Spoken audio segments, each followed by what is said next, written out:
Gray, overcast, cold, rainy, damp, you name it. We have got it on this final Thursday edition of Belmont Insider this fall here at the Big B. Maggie Wolfendale, Jason Blewett alongside. A Belmont Insider might be good to grab a cup of hot chocolate or a coffee and a blanket. It's cold out here. I was thinking about tomorrow maybe bringing a blanket up here. Geez, as the wind blows as well. But Jay, at least next Thursday we'll be in the comforts and the warmth of the Aqueduct Studio. Absolutely. We get over to the Big A this coming Wednesday. Certainly the week of the Breeders' Cup. We're excited about that. We're glad everybody's with us tonight here on MSG Plus. And look, the good news is the forecast looks better. It looks clearer. It looks warmer over the next few days here. And this storm system or this front that has really targeted us the last couple of days is supposed to pull out. And regarding the racing action, there's turf Saturday and Sunday, and we hope tomorrow. And there's a bunch of stakes closing weekend, too. Yeah, there really is a 2-year-old stakes, the Chelsea Flower on Saturday, and then the Awad for the 2-year-olds going forward. But we also have the Bold Ruler, which should be a nice little matchup between some nice horses. No, River Rock, Saludos Amigos. And what about Romance, who is hinted at times at being at least a horse that can compete in Grade 1s. It hasn't worked out, though. Tom Albatrani trains him, and he talked about Romance going into the Bold Ruler. The reason why we're turning back Romance to 7/8 this time, we're just trying something different. We've been a little disappointed with his last couple of races, and we freshened him up a bit now, and he runs good fresh at times, and just something different, and he's doing well. So we'll kind of see what happens over the weekend. Who do I fear? I think I got to take every horse pretty lively going into this race because like I said, his last couple of races have been a little disappointing. His best race back was in the Met Mile, so I'm just hoping he could repeat that effort. Well, he looks the part. He's been working good. I got every indication that he's got a big race in him still. So I'm just going to hope that he could make a repeat effort as he did in the Met Mile.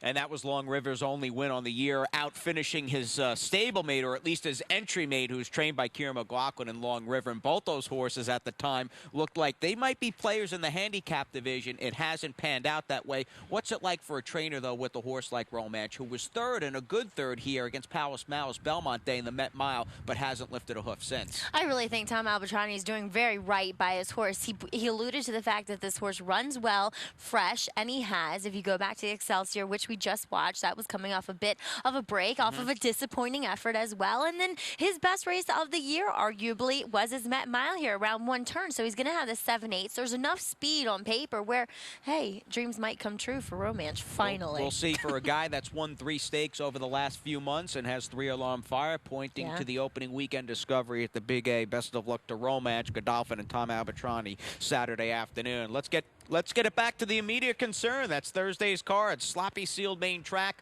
no turf, no one hanging out in the paddock after the races, that's for sure. They're sending it in the Belmont Cafe. It's warm there, and Santa Anita's going off full steam. But they're off from the gate. Johnny I with the call. We'll send it up for the call of race number 7. Jigsaw now gaining ground, moves up with Royal Posse. Royal Posse, narrow lead over gaining ground. Again, some is on the outside in third. Then comes Encryption, racing in 4th, about 4 lengths from the front. They head up the backstretch, gaining ground, Royal Posse right together. And then it's Jigsaw and Encryption, a break of 2 to again some. On his inside is Roman Approval. And Lieutenant Shawnee O has dropped back here. Lieutenant Shawnee O is about 9 or 10 lengths from the lead. The quarter went in 23 seconds. Gaining ground on the inside, and Royal Posse. Royal Posse with the lead over gaining ground. And Jigsaw is racing in 3rd. Encryption in 4th, and in between horses. On the outside, again, some is on the move. And then comes Roman Approval. And farther back is Lieutenant Shawnee O, the half, 46 and 2/5 seconds over the sloppy going. It's Royal Posse. And here's Jigsaw now to challenge. Royal Posse and Jigsaw together. Long shot again, some in 3rd. Encryption is just in behind. Gaining ground is dropped back.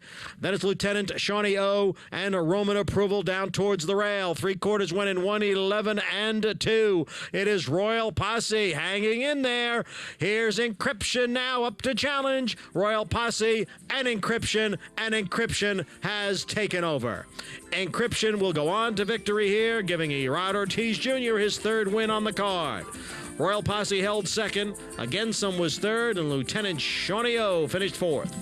plenty of Belmont slop over Encryption from slightly off the pace as the big favorite in race 7. Yeah, exactly. We saw Kelly Breen with 2 winners on this sloppy track here today. And Encryption is a talented horse. You know, he's had some lines in his form, but he's really gotten on track as of late and easily handled this field to give Irad his 3rd win of the day, as we heard Yeah, Johnny Irad continues to ride well going into the Breeders' Cup. Steve Rushing continues to put a talented young rider on many live mounts. And for Kelly Breen, as you noted, his 2nd win on the program.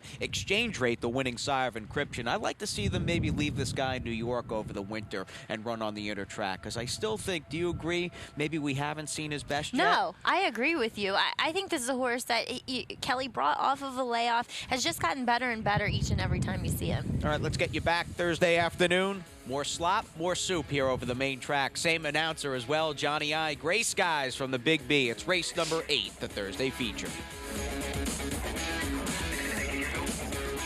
And they're off. Modern Child, Cousin Michael, Saturday Appeal, Good to Look from the rail. Good to Look now takes the lead. Saturday Appeal runs in 2nd. Modern Child is 3rd. And on the far outside, it's Cousin Michael racing in 4th. A gap of 4 lengths to the gray Bluegrass Flash in 5th. Mighty One is alongside in 6th. It's another 7 lengths to the 2 trailers, Gridley Here and Ultimate Empire. The first quarter was quick, 22 4/5 seconds over the wet track, and it's Good to Look, the leader by a little more than a length. Saturday Appeal chasing in 2nd with Modern Child next in 3rd. And Cousin Michael races in 4th, 4.5 from the lead. Down on the inside is a Bluegrass Flash. Then it's 3 lengths to Mighty One. Another 6, back to Ultimate Empire and Gridley Here. Half mile, 46 seconds. Good to Look has the lead midway on the turn. Good to Look by a length and a half. Cousin Michael on the outside and now moves into 2nd. Saturday Appeal is in 3rd. And Bluegrass Flash is 4th. Then Modern Child, Gridley Here starts to pick it up now on the outside. 3 quarters in 1:11 and they're at the top of the stretch. Cousin Michael towards the inside. It's Bluegrass Flash who has come on, and Bluegrass Flash has taken the lead. Cousin Michael, Gridley Here, continues to gain ground. Ultimate Empire down at the rail has moved into 4th. And here is Gridley Here, who has come from way out of it to take over the lead. Gridley Here drawing away at the end, won by almost 4 lengths. And it's 3 wins today for Joel Rosario. Bluegrass Flash was 2nd, then Cousin Michael and Ultimate Empire. Pace was on the fast side. All that said, this was another impressive effort out of Gridley Here. I thought so too, Jay. He was drawing away there at the end as he picks up his 2nd win in a row here for trainer Ken McPeak. Joel Rosario picking up his 3rd win on today's card, and Joel and Irad now tied for 2nd. We'll get to that a bit later, but I thought it was nice. Dave Grenning tweeted about Ken McPeak's assistant here, Jeff Odens, who used to be a trainer here, and literally one of the nicest guys on the backside. He really, truly is, and he's done great work for this barn since coming back to Belmont. No, Ken has got, and that is news to me with Jeff running the operation here at Belmont. That is pretty cool. Yeah, Ken's got 6 wins from about 20 starters this fall at Belmont. Kudos to Jeff. To know Jeff is to like Jeff. And real fast with Gridley Here, who's a New York-bred son of Repent.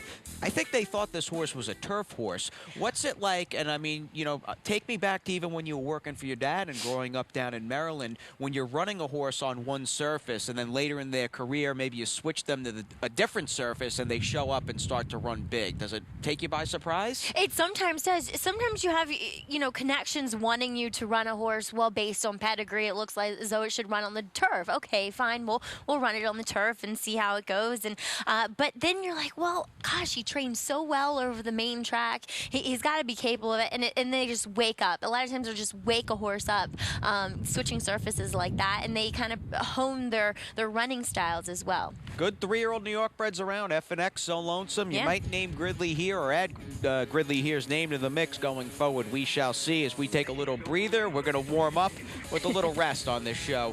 Final Thursday at beautiful Belmont Park with those arch windows and the big tree, and Maggie and I are back in just a sec.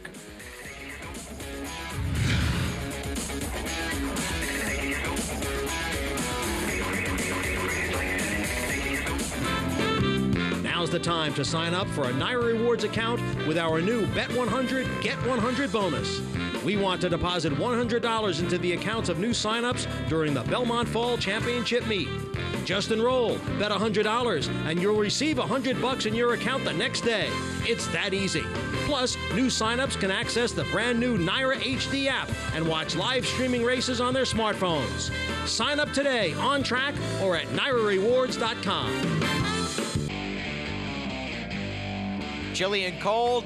Big A weather. It feels like, in fact, opening day on the inner track, but we'll wrap things up at Belmont Park. Breeders' Cup 31 on the horizon. In fact, just 8 days out from that opening day Breeders' Cup card with a handful of Breeders' Cup stakes and the $10,000 buy-in live money Breeders' Cup Challenge. I mean, this is a contest fitting of an event like the Breeders' Cup. The total cash prize pool will be well over $500,000. Top 15 finishers in that Breeders' Cup handicapping challenge earn a spot in the DRF NTRA National Handicapping Challenge, and last year the winner took down over $125,000 in the top spot, and they pay all the way down. I mean, even 10 paid $25,000 plus. So a pretty cool contest. It's a $10,000 buy-in for the big dogs, but again, there's more information available online. Maggie Wolfendale, Jason Blewett. Let's get you back. John Imbrial, of course, with the call. Race number 6, opening leg of the late pick 4. We've got New York bred 2-year-old filly maidens in the slop on this Thursday.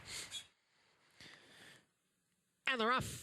My Supernova sent right for the lead. Sonora on the outside is second. First Service runs in third. Then it's Fancy Pansy in between horses, fourth. Weather Girl down on the inside in fifth. Hush Now is next in sixth, followed by Sister Charm in seventh. Break of 3. Back to Secret Militaire, who's running in eighth. Then it's Detail in ninth. Barrel of Dreams is in 10th. Moondance Joy is 11th, and Alphabet Dancer trails the field in 12th, and it's a 3-pronged battle up front.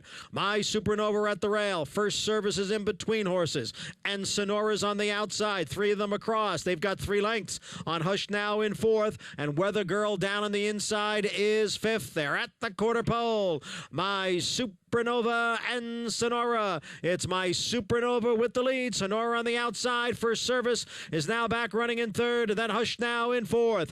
My Supernova challenged here by Sonora. My Supernova on the inside and Sonora on the outside. And now there's a 16th to the wire. It's the heavy favorite. My Supernova on the outside. Sonora, they come for the wire. It's going to be My Supernova. I believe she got it by a head. Sonora right there in the photo. Farther back, First Service. Pretty efforts from the first 2, and a good effort, I thought, all around, Maggie, with the exacta fillies. Really, really great. A game effort, too, by the first-time starter on the outside. Sonora, unfortunately, just couldn't outrun your favorite there, My Supernova, who was tested. She was a talented filly. She faced Temperament Patty in her first 2 efforts and just finishing behind her. Yes, excuse me, Eddie Keneally's first-time starter, Sonora, I thought game ranged up 3 wide, swung, and finished well under Junior Alvarado. A bit more seasoning and a bit more heart down on the inside with My Supernova, who I would imagine, and she was dropping, like you said, out of a stakes against Temperament Patty and the Joseph Jimma. She's probably up in the stakes, and I have a feeling Sonora will be coming back over in Queens at a very short price second time out. It was funny that Andy, before this race, said that Sonora was bred to run second, and he hit the nail on the head there, being a half-sister to Group who's running here Saturday, closing Saturday, in a wide open and big field of New York bred allowance horses. Love it's actually races. A pretty tough race. Yeah, the state breds have been pretty good, and certainly race 6, no exception. As we get you back to the other slick 6 races on this sloppy track Thursday, here's Johnny I. Comes off the turn and enters the stretch. Pisces by Moonlight on the inside, Poliziano on the outside, and Wellington Wizard joins those front runners. So 3 of them across the track at the 8th pole. Poliziano's in between horses. Wellington Wizard on the outside, Pisces by Moonlight down at the rail, and now Wellington Wizard has taken over. It's Wellington Wizard, the winner. 1 by 2.5 lengths. Pisces by Moonlight did get second over Poliziano. Call Will was 4th. Johnny moves up. Gypsum Johnny is second behind BB's Remington. BB's Remington, Gypsum Johnny. They're right together. Gypsum Johnny now takes the lead. Then BB's Remington. Farther back, it's H-Man and Nick's Posse. Gypsum Johnny. Rod Ortiz Jr. sweeps the double. H-Man comes on to get second. BB's Remington was third. Nick's Posse checked in 4th. Money's on Charlotte's got a 4-length lead. My Sweet Girl and Summerhouse giving chase. Genre putting in a late run out in the middle of the track. But Money's on Charlotte has built a big lead. Genre now a clear second. Money's on Charlotte gets the money and breaks her maiden in the slop. Field is at the head of the stretch. Golden It Is trying to go wire to wire here. He's got a 3-length lead over Conspiracy with 1/8 of a mile to the finish. Golden It Is in front. Conspiracy giving chase in second. Sacred Ground now has moved up to third, but it is Golden It Is with a front-running victory here in the slop, 1/4. Conspiracy second, then Sacred Ground. Coast of Sangria on the outside, and Blue Ballerina is down at the rail, and Perling is looking to split horses as they come down for the 8th pole. Coast of Sangria with the lead. Perling now moves into second. Blue Ballerina is down at the rail. Then it's Sapsur, and on the outside, Precious Franca. They come down for the wire, and it's going to be Coast of Sangria to take it 2.5 lengths. Photo for second between Perling and Supsa. They're at the top of the stretch, the half in 46 2/5 seconds. Town Kitty, Unrepented now moves up. Unrepented now takes the lead, and Roman Rain is coming on. Unrepented, Roman Rain. And on the outside, it's Warm Heart with a 16th to the wire. It's Unrepented holding off Roman Rain. Unrepented wins it. Roman Rain was second. Then Warm Heart and Town Kitty. 480 on the last race winner, Greg DePrima, Michael Imperio, Jose Lascano, Unrepented, and one Sire taking down the late double here at Belmont. You don't see a repent double very often. He's been a bit of a struggling Sire. He throws some winners here every once in a while, and today was his day. Absolutely. Still remember Evening Attire beating him as the favorite in the 2002 Jockey Club Gold Cup. Repent, who was trained by Ken McPeak, was coming off a very good Saratoga and had run really well in defeat behind Medaglia d'Oro in the sloppy track Travers a few weeks earlier. Now, race 3 on the afternoon. Once again, Kelly Breen is in the winner's circle, and I was joking around with Andy after the race. I mean, yes, it was colder, but I mean, if you just look at the winning colors of the horse in front and the sloppy track on a dreary day, you'd think perhaps of Ruler on Ice for these connections back in the 2011 Belmont. Exactly, you do. But it was Kelly Breen's Money on Charlotte who came in here from Keeneland. She stretches out. I thought it was a really decisive and aggressive ride by Jose Ortiz that really paid off here against these fillies. The two favorites weren't that good. You kind of had your suspect feelings about them going into this race, and I thought from an outside, dangerous perspective, she was the horse. Now, for Kelly Breen, what does it say for a guy who's based in Jersey? I mean, the real bulk of his stable's in Jersey, but the fact that he can ship to New York on a regular basis and pretty much win, what does that say? I think he does an amazing, excellent job. He's good with his first-time starters. He's good with horses coming off a layoff. He can kind of develop and redevelop horses. I'm trying to think of the one horse. Pants on Fire? Burn Identity? Burn Identity. God, you're so good with the names like that. But he's just an amazing, all-around good trainer, and he's really a treasure to have here because he ships his horses in constantly. Not only does he have a barn at Gulfstream, but he's running horses here at Aqueduct. He has a small string here as well. Yeah, won a race opening week of this fall meet with Calamity Kate, another 2-year-old filly, daughter of Yes It's True, who got the mile, and maybe she's a stakes horse. But I've been very impressed with his work over the last even 6 months or so. He was a guy I think I underestimated, even with the Belmont Stakes win a little over 3 years ago with Ruler on Ice. Now, Kelly Breen, 2 wins on the afternoon. We'll get to the trainer standings in just a second after we check out the jocks. And as you noted earlier, 2 guys taking down a hat trick apiece. And now they're tied at 36. 41 wins for Javier Castellano. So he's holding firm there, but the guys are catching up, only 5 wins behind. And we see Jose Ortiz he's rounding out that superfecta. Javier looking to close things out. Third consecutive Belmont riding title potentially, and you would think he's pretty much favored to get the job done. But it's good that we got a race in the jock standings. The trainer standings, not so much. Chad Brown looking for his third consecutive Belmont fall meet. And once again, he will see plenty of action this closing weekend. Exactly. He's kind of looking like money's on Charlotte here in this trainer standings race. And he's really done well here. And it's not like he overran or, you know, spent all his horses at Saratoga. Yeah. He really had them ready to go, too, for Belmont. Pretty amazing. No Saratoga lull or hangover for the Chad Brown operation. We do have a couple slates of claims. Rare to see so many horses claimed over a sloppy track. But the Big A is right around the corner, and we even had a 7-way shake on the Old Pro Conspiracy, who was second back in race 4. And Bobby Barbera winning that one. So good luck to Bobby with Conspiracy. Also Pisces by Moonlight. That's an older senior racehorse by racing standards. Diane Balsamo picks him up. And your buddy Nick Essler taking Cousin Michael, who's a pretty good New York bred, has run well at Aqueduct in the past, and maybe was up a little too close to a pretty hot pace that set it up for Gridley here back in race number 8. The paddock still vacant. Belmont Cafe, they're firing away at Keeneland and Santa Anita as we take a little breather. We are back with the home stretch in just a sec.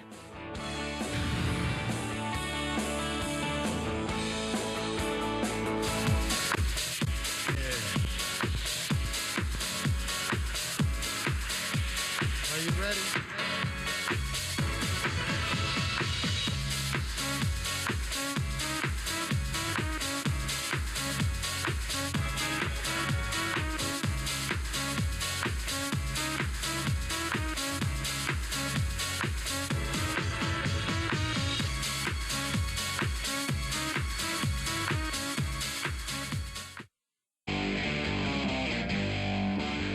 A few more final looks at the Taj Mahal of North American racing. Let's get those clouds out of here. The sun actually poked its head out for 5 minutes, maybe? Not even 5. The sun made a vague appearance. I think it was back for race number 6 or 7, I believe. It tried to come out. Looked good. It did. We just need more of it if we're going to be on the turf tomorrow. It was very fleeting, yeah. Regarding the turf, our second race preview is a turf race. We'll keep our fingers crossed. We know no matter what, though, we'll be on the main track for race number 8. And it's an allowance race that features an improving Belmont trained horse named Round, who's the favorite. Well, of course, I love watching my big horse win this race. But Round ran... Oh, this is Noble Cornerstone, right? Right, absolutely. My baby. It's my child. Yes, Round ran a really good race. You know, going back to his comeback win for Belmont, breaking his maiden, he was up on the pace. And that day, he got taken out of it at the gate. He was bumped, and he had to come wide around horses. I thought it was a good effort, and I think he can really build on that. Thoughts on Diker Beach for David Jacobson? Does cutting back another furlong to 3/4 help him out? He is 1 for 2 at this distance. He's run well at it before. I'm not his biggest fan. He just always seems to just kind of do just enough. He doesn't really have that punch. He doesn't have that winning drive that you like to see. So, little consistent hesitant. check getter, rarely wins. I think that Exactly. sums it up. Now, Michael Dilger's got big guy Ian, who over the winter is a 3-year-old. Flash some promise. Can he get back to his winning form? He's truly the wild card here, Jay. I thought turning him back would really turn things around for him. But, you know, while the grade at stake in the Amsterdam, it was a decent effort. He ran horribly last time out at Saratoga in an allowance race. I really don't understand that performance. I don't know what happened. He's been off since the end of Saratoga. Maybe he can resurrect things, and maybe this is a little bit of a softer spot. Could be. We'll see what Round does. I will add, with Big Guy Ian was against the track Labor Day weekend. Yeah, inside yes, speed he was was dominating, You're because right. that effort, Forgot about- at least you're on the good about that. surface, and you're talking about it, it's really too bad to be true. When you and you know, I could even tell from your expression when you were it's talking like about his last. Scratching head, yeah. Yeah, no, so Big Guy Ian will look to get things on a winning track for Michael Dilger, as Christophe Comant looks for potentially another turf winner this fall at Belmont Park. War correspondent, very good in Jersey. Yeah, full brother to the grade or Group 1 winner, Declaration of War. This was an impressive effort. He showed speed going the mile at Monmouth. Especially, it's hard. I think it's tough when Europeans ship over. They usually don't have that gate speed you like to see. So he's going 7 furlongs. Clement expressed concern about a soft turf, though, for him. Golden Rifle meets leading winning trainer, jockey, Chad Brown, Javier. What do you think of this horse? He's really stepped up his game. I mean, he was beating cheaper, 3 back, going back to his wins, but he's held his ground in these tougher allowance races, and there is BioPro just drawing away there. But BioPro is a nice horse. He's possibly on his way to the Breeders' Cup Turf Sprint, maybe. At least he was a nomination. David Jacobson, couple of high-priced claims on the turf. Great Attack and Tetradrachm claimed off Tony Dutrow and Belmont, respectively. Your thoughts? Yeah, Tetradrachm in here, he kind of made a premature move into a fast pace going the 7/8 distance. That can be tough. You kind of get caught out late. But Great Attack, he was game in victory. He got the better setup, but he was game to hold off those late closing bids. Seems like Jacobson does pretty well with those older horses, those older geldings that he claims, as we send it to Andy with who to look for in this final Friday. Thanks a lot. Well, we've got maidens going in the second race on Friday, and we'll stick with some dirt races, as the turf race is obviously very much up in the air with the weather. But I like the 2 Private Label in this race, the second race. And this is a horse that debuted in the dirt back at Aqueduct last year and ran very well making the middle move. And Chad Brown's 2-year-olds debut in the dirt usually need a race. Well, this one may have needed a race, but really ran well enough that day to be competitive here. Came back in a turf race. Now, I do think Private Label will be just fine in the turf, but I think he can handle both surfaces. In his last race in the turf, coming off a long layoff, he attacked a very, very fast pace that completely collapsed. We saw another long shot that was near that pace that made a move, finished behind Private Label, come back and run a good second at a big price in the turf. Will Private Label go back to the right surface here, I think, on the dirt? Should have no problem handling it, and should be a fair enough price in here for trainer Chad Brown. Get the money in the second race on Friday.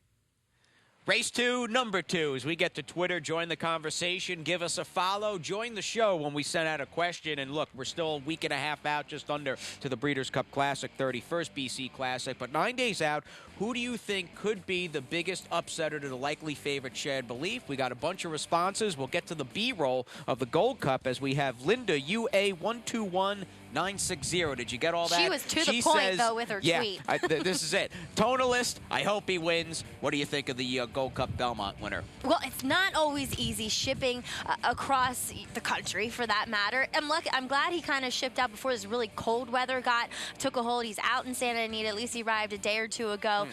So we'll see how things set up. He's a horse who's shown the capability of being close to a pace. I know this Jockey Club Gold Cup was way off of it, but he's shown an ability to be close enough where a lot of people say that you can't be too far off of it at Santa Anita. Well, he can be, so we'll see. All about the 3-year-olds regarding the answers we got, as we have that old guy in Caddy. Love the handle. Nice day, fast pace, good price.